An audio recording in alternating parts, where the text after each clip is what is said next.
Hi guys, been getting a lot of requests to do more cooking videos, so figure I'd come out here because it's absolutely beautiful and I'd cook up some bangers and mash.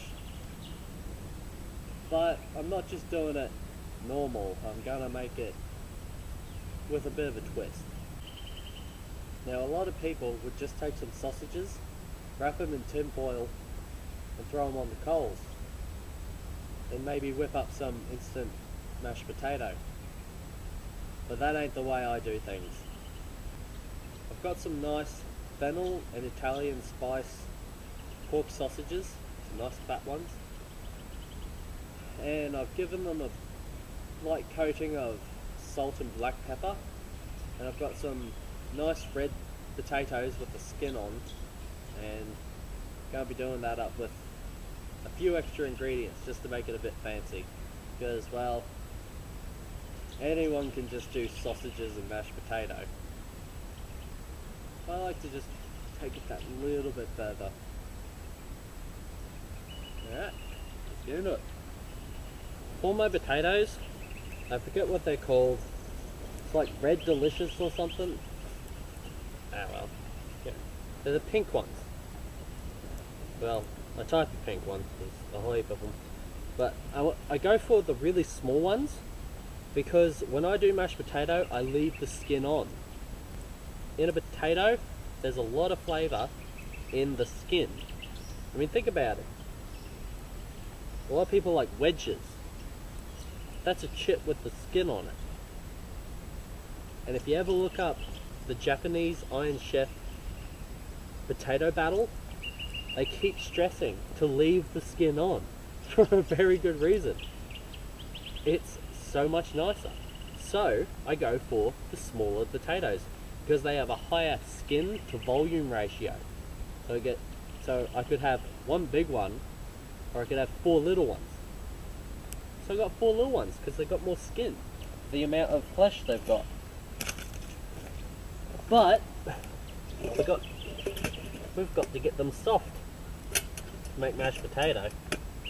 See, it would be a little boring if it was just straight potato. So I'm going to fry up a little something else to give it a bit more flavour.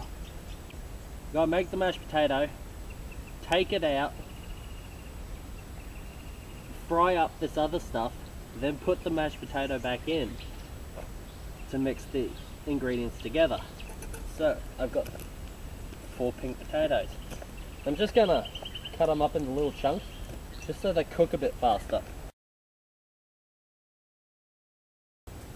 Doesn't have to be neat or fancy, it's just going to get pulverized eventually anyway. Although, yeah, the smaller you do it, the quicker they'll cook.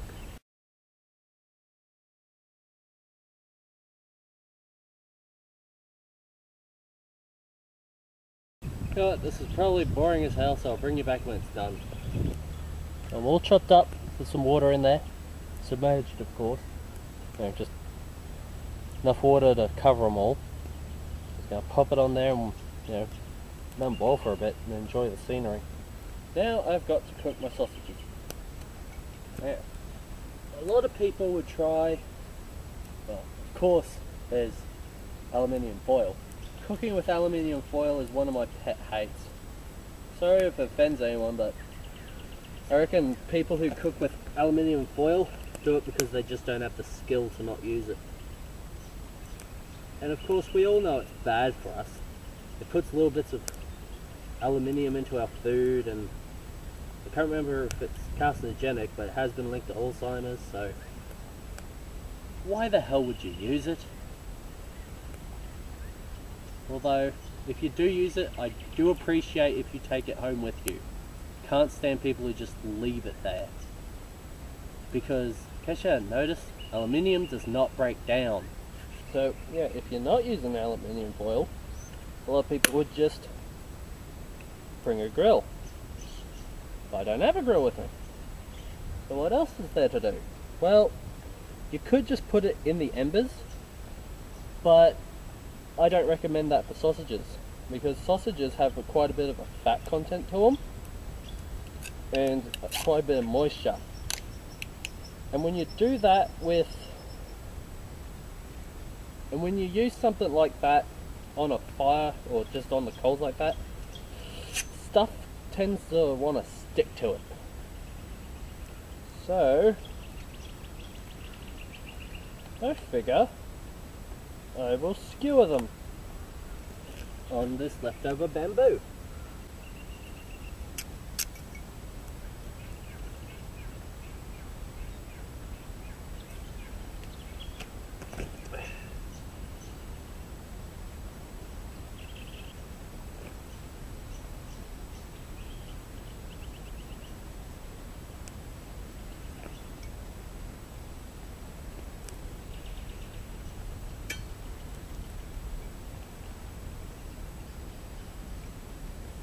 Awesome.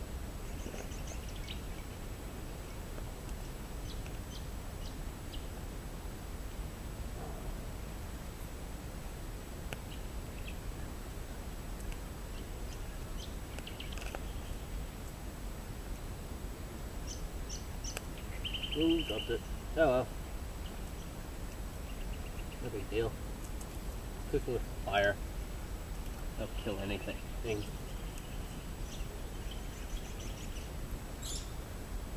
Almost anything.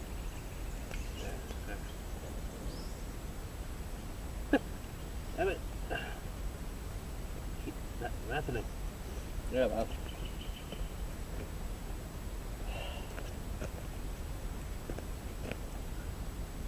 So yeah, that gives you kind of a rough idea. I'll just stack a little bit more fuel on it.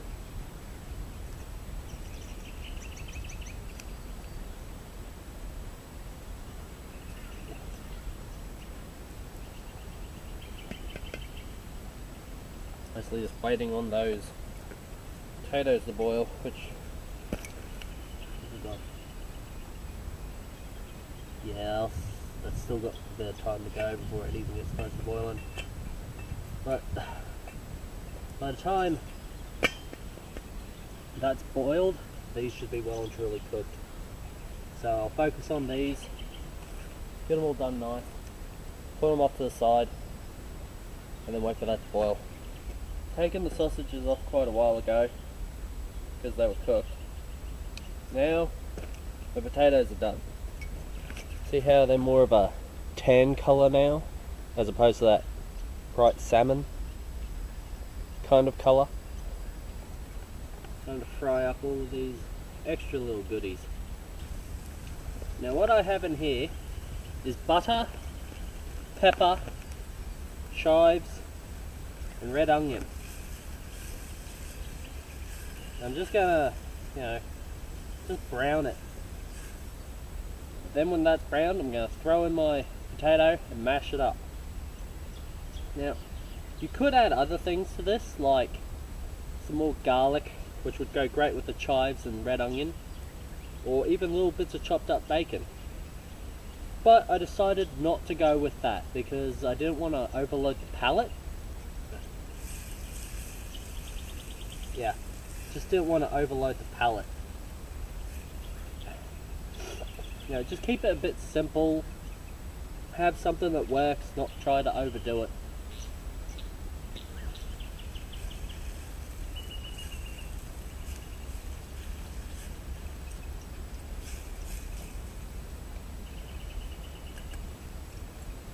Could have maybe done with some garlic.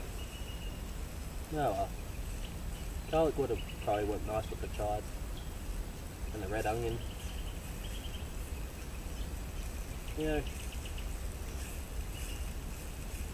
Sometimes it's nice to keep it simple.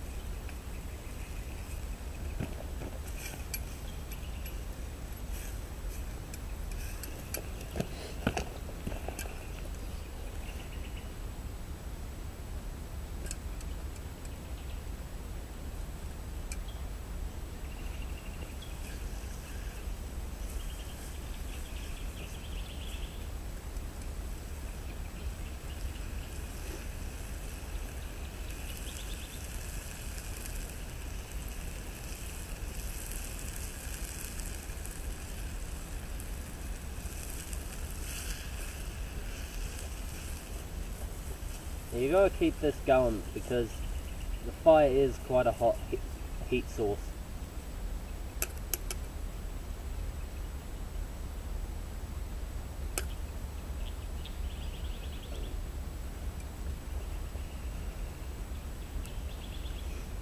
Oh well, it's looking quite nicely browned. Well, I don't need any heat for the rest of it, so I guess I'll put out the fire. Sorry guys, I accidentally dropped the camera, so I don't know how much of the video you actually got and how much actually got lost, because when, well, dropped the camera, well, when I drop the camera it corrupts the file, but that's what we ended up with. We've got those lovely feta and Italian spice pork sausages that were rolled in salt and pepper, then char grilled, along with the mashed potato made out of red potatoes with the skin on, mixed with fried chives and red onion in butter with black pepper. Now, the mashed potato could do with a bit more salt and butter added after the cooking, but other than that, it is still quite nice. And not a bad meal to have while enjoying a bit of scenery. Alright, I hope you guys enjoyed that. I'm sorry, I don't know how much of that you've lost because of, you know, filming problems. Till next time, see yous.